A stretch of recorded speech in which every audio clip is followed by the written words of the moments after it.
Konnichiwa, everyone. This is Seonwoo, the real otaku and enemy, and I personally welcome to thank you for joining us, Enemy Raifu, today. We're really glad you're here because this podcast will lead you to enter a phenomenal anime world. And now, here's your other guide, Mr. Bihandu. Hello, Bihandu. How you doing today? Konnichiwa, Sanu. I feel absolutely sugoi. Arigato. Wow, you seem to be really good at Japanese. That sounds pretty sick, man. Well, thank you. I mean, it's just a thing that comes from 15 years of watching anime. You know what I'm saying? Damn, 15 years. Oh, that's okay. You may definitely deserve the name Weeb. So you've been watching anime since like you're an elementary school student, and until now, you still enjoy watching anime. I can feel the true love. Yes, absolutely. Now I can literally say that anime is part of my life, and nothing can stop me from watching anime. It's like my best friend now. Well, yeah, even though many people call us weirdo, nerd, blah blah blah, us weebs understand what you're talking about. Okay, Biandu. So today, the anime you're going to talk about, which you strongly got impressed last week. Sorry, what was the name again? Oh my god. How would you even forget that? I'm pretty upset, Sanu. Okay, but make sure next time you never forget the name. Okay, sorry. Well, the anime, it's called Doctor Stone. And this is my favorite anime in the current days. This is a masterpiece. It's just legendary. I'm trying, but no words can actually express the greatness of this anime. Ooh, okay. I want to listen more about it. Could you tell the story a bit? Why, of course, Sonu-chan. Basically, it's a Shonen Jump anime with the main character called Senku. And he must save the world of people who turned into stone with science and technology. And essentially speedrun human evolution. 1 million years of human evolution, that is. He also has to fight against his strongest man, who can beat up 4 lions and his dominant army by using his knowledge in science and technology to develop and reinforce his weapons to save the world. Interesting. Imagine making a telecom service in front of people who never even tasted ramen before. It's quite overwhelming. Think about it. When everyone you know turns into stone, and you are the only one that can save the world, the main concept, which Senku travels over centuries and millenniums, really stands out in this anime to be new and something different.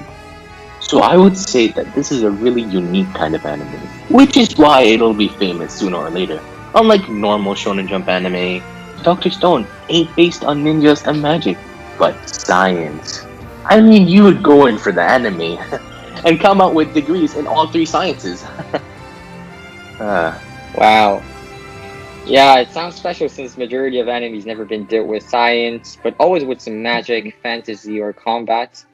For example, Naruto and Hunter x Hunter, as you know, which is like a legit anime for everyone.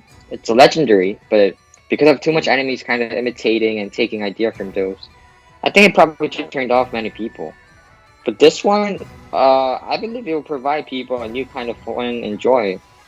Man, I'm gonna check this out tonight. Okay, Biandu. One thing just flashed across my mind. So you know how people have been argued about whether Sakura is useless or not in Naruto, right? I want to ask about your thoughts over that from an otaku perspective. Honestly, I would say that throughout the whole anime series, Kishimoto, the author of Naruto, has made only one mistake in the anime, which I'm sure all of you can guess. Yeah, it's Sakura. The main reason why many people might assume that she's useless throughout the anime and manga is since whenever Sasuke, another main character, would try to kill Sakura, Naruto would always come and save her, and this happened in multiple occasions. Although she would still punch and push Naruto away and chase after the person that nearly killed her 3 times.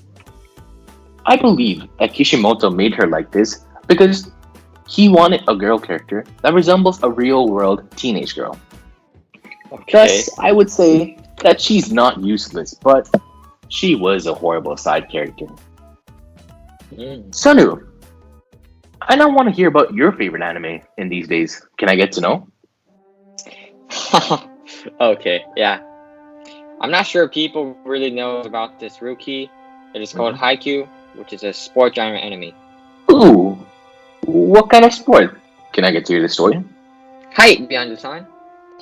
So basically, the story is about the journey of one senior volleyball team in Karasuno High School for being the first place among the other senior teams in Japan. There are two main characters, Hinata and Kageyama, who are wing spiker and setter for their position. And the anime mainly deals with the progress of their development. Hinata, his height is 164 centimeters, which falls short to be a volleyball player, but he overcomes by his overwhelming speed and jumping. Kageyama, he's inherently a genius at volleyball with dominant reaction time, reflexes, and judging skills. Kageyama used to have attitude problem, which was the reason why he got rejected by Shiratorizawa, the renowned high school.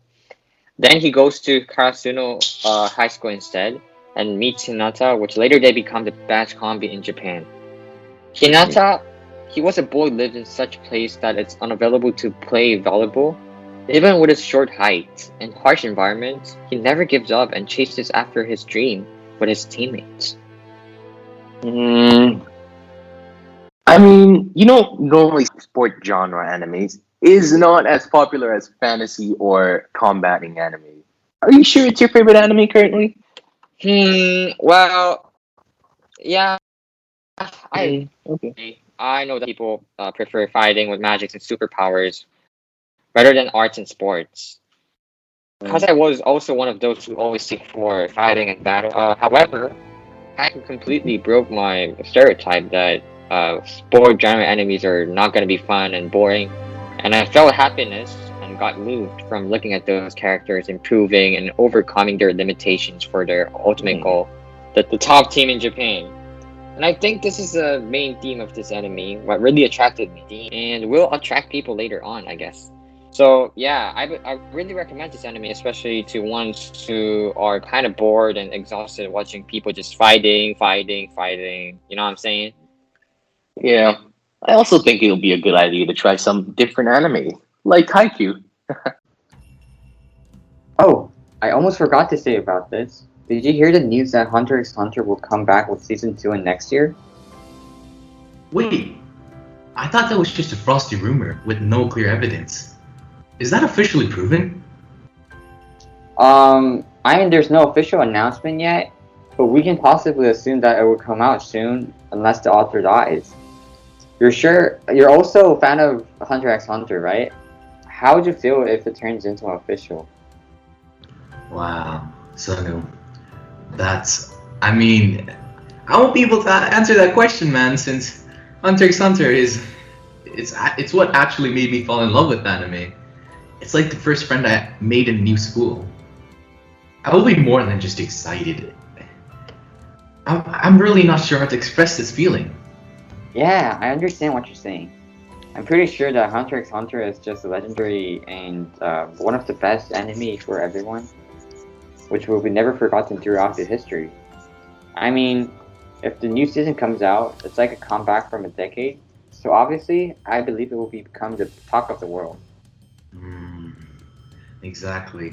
I guarantee that everyone is going to be interested in that without even casting a look at what we've just recommended, like Dr. Stone and Haikyuu.